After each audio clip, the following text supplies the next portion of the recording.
Have you guys noticed the early updates for the 2027 model year, specifically for the trucks? Now, most of you guys know that the Chevy Silverado and GMC Sierra will be getting a complete redesign for the half-ton lineup.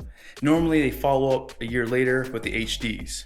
Now, I also did a video for 2027 model year for the big displacement diesels. There should be some news coming out about that hopefully this year in regards to the big displacement Ram Cummins, GM Duramax, and of course Ford PowerStep. Now with that being said, I did a video around the 2027 Ford Super Duty adding a long bed trimmer option. That is probably some pretty big news for some guys because I know people have been mentioning they want to see a long bed off-road variant.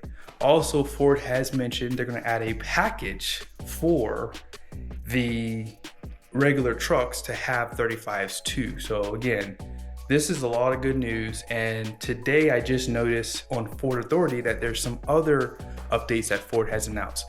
Now, one thing I can tell you is I don't think that the Super Duty is going to get a refresh for 2027.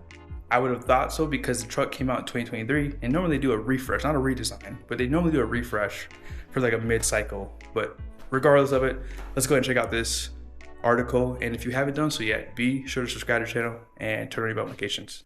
So here's the title: 2027 Ford Super Duty Carhartt prototype possibly spotted with huge tires.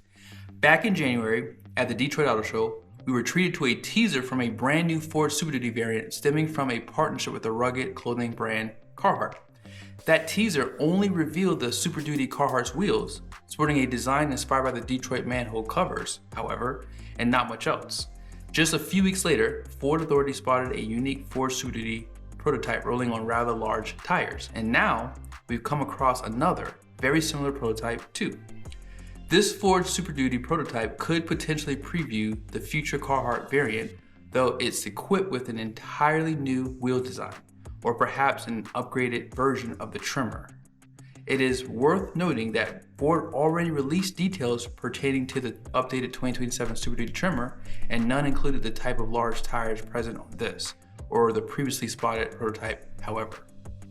I'm going to show you guys a picture here really quickly. So this is basically the test mule, and as I mentioned, there's nothing really different on the front end of this truck, so it doesn't look like Ford is going to be doing a refresh for the 2027 model year. And that's kind of disappointing because I know a lot of people had a hard time with this design for the Super Duty, but regardless of it, it's probably selling good enough to where they don't feel the need to change it. So until the other two catch up, in other words, with the powertrains, things like that, you'll probably see some updates with the Super Duty probably for 2028. Now, do you guys remember the Chevy Silverado HD Carhartt edition?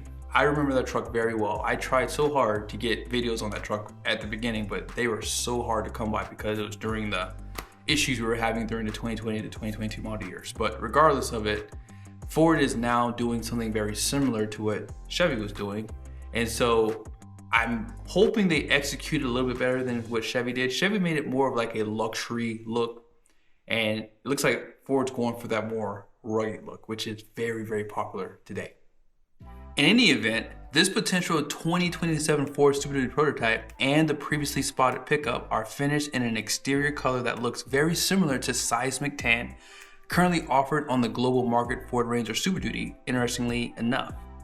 Both pickups have black tape covering up a good portion of the front fascia, including the lighting, save for the upper primary units. While the earlier prototype was equipped with a worn winch, this one does not. Moving down the side, we can see that both Ford Super Duty prototypes also sport lariat badging on the front fender vents, along with the trimmer's low profile running boards and wheels, joining a roof rack up top, though this one has an antenna attached to the rear crossbar and the other does not.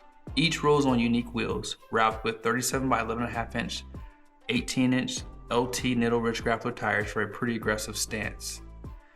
In the rear, this Super Duty sports a mismatched and blacked out King Ranch tailgate applique, as was the case with the older prototype, but here it's joined by a distressed American flag decal on the rear window. Other details present here include black tape covering the vertical white stripes on the tail lights. And there's also the case with the third brake light on top of the cap. Both trucks have different license plate numbers to boot. Now you guys will see here, they're showing that seismic color in that Ford Ranger Super Duty. Thus, it remains a bit of a mystery as to what exactly we're looking at here. This and the other prototype could preview the 2027 Ford Super Duty Carhartt Edition, or perhaps even a Super Duty Trimmer 37 package, similar to what Ford already offers with the F-150 Raptor. It's also possible that we're looking at a Super Duty Raptor prototype, but given the lack of other typical Raptor features like wider bodywork, amber lighting, or signs of Fox shocks underneath, that seems like a long shot. This is why Ford does not have to do a refresh on their truck for 2027. They probably know that Ram is not going to be doing anything for at least another 2 or 3 years. GM, they have another year before they do any major updates on their truck. So Ford is playing this really good. They're adding things to the lineup to keep their trucks interesting. I love that. And that's why I think Ford is just going to stay on top for a while, because they have the most horsepower and torque, whether you look at gas engine or diesel. They have the most engine options right now. They give you the best selection for gearing out back. So you have either the 331 or 355 for the single rear wheels, or you can go to the 355 or 410 for the 350 dually, or at 450, you just get the 430. And why would you want anything else, right? Especially with that truck having the 19.5-inch wheel and tires. But regardless, I think that this is really a nice in-between before Ford does some type of major refresh on their truck. But what do you guys think? Do you think that this is enough? See, right now, big tires are in. I just got done fixing 38 by 13.5s on my truck. I had to get a clearance kit for the GM side because their trucks just have the weird wheel wells. So you have to cut out some of the fender where the mud flap is, and you have to cut out some of the frame because I have the AEV front bumper, so I could actually get it to fit a little bit better with that front bumper versus the regular ones that came on my truck. But on the Ford side, Fords can pretty much fit 38 by 13.5 with just very, very minimal trimming.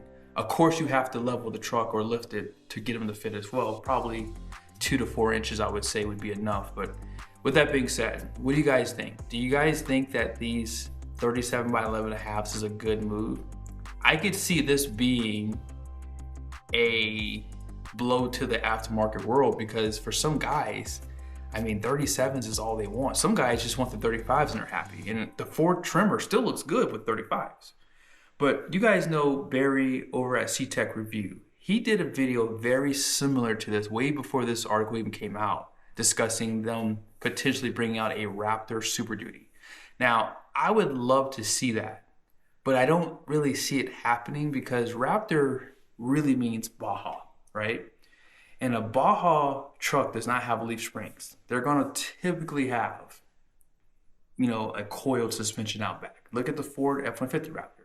Has the coiled suspension out back, very soft suspension, which means you're not towing with that truck. However, I could see them doing a Trimmer 37 package for this truck, and that would make more sense. Now, when GM did their Carhartt edition, they went more towards like the luxury side. Ford's doing it more towards the rugged side. Even with these 37 by 11.5, I think 11.5s are too narrow. But you guys can see in this picture here, you can see those back tires. They don't look bad. They actually look pretty dang good. And if you don't know, the Trimmer now has I think it's a 285 75/18 tire, which is like 34.8 inches tall, but it's only 11.2 inches wide. Now on the AT4X and ZR2 trucks, they have a 305 70/18. That's also 34.8 inches tall.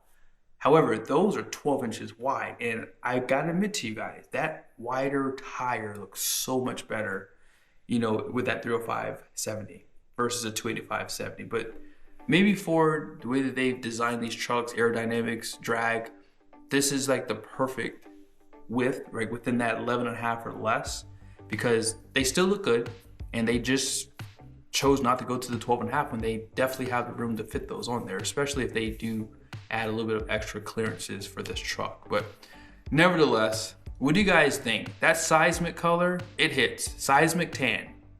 I know a lot of people are like, man, I hate these like primer colors, these, you know, there's no gloss or metallic to this seismic color. And that's like the norm. Like some people will buy, you know, a car with like a metallic paint and then they'll wrap it with like a satin to make it like have this like faded look. And that's what's popular right now, especially in the off-road world. But what is GM and Ram going to do for 2027? They have nothing really to compete with Ford. And as I've said, normally when they do a redesign for the half tons on the GM side, it takes about a year for them to do something for the HD side. So next year, GM's gonna have a tough one competing with Ford because Ford now has a long bed off-road to compete with the AT4 and Trobos. In the past, they didn't have that. Now they do. And Ram is just asleep at the hole. I mean, I love what they're doing with the Power Wagon. I think that is kind of cool to see the Power Wagon have the diesel, but remember, you can't get the winch with the diesel. So again, it's like, well, you basically you now have two Power Wagons. You have the Rebel Power Wagon and now you have the Power Wagon. So until they add that truck to the 1-ton segment with a mega cab option, I think that they're gonna just be trailing behind Ford yet again because their old cabs in bed just make it so much easier for guys to just skip them and go to the Ford Super Duty. So let me know your guys' thoughts down below. Do you think that Ford is going to bring out a 37 package? Do you guys think they're gonna build this very weird truck? They have the Lariat badges on the side. They have the King Ranch applique out back. It's a very weird truck for sure, but regardless of it, you know, they're obviously trying to keep some spice in their lineup, and this looks to be the right recipe.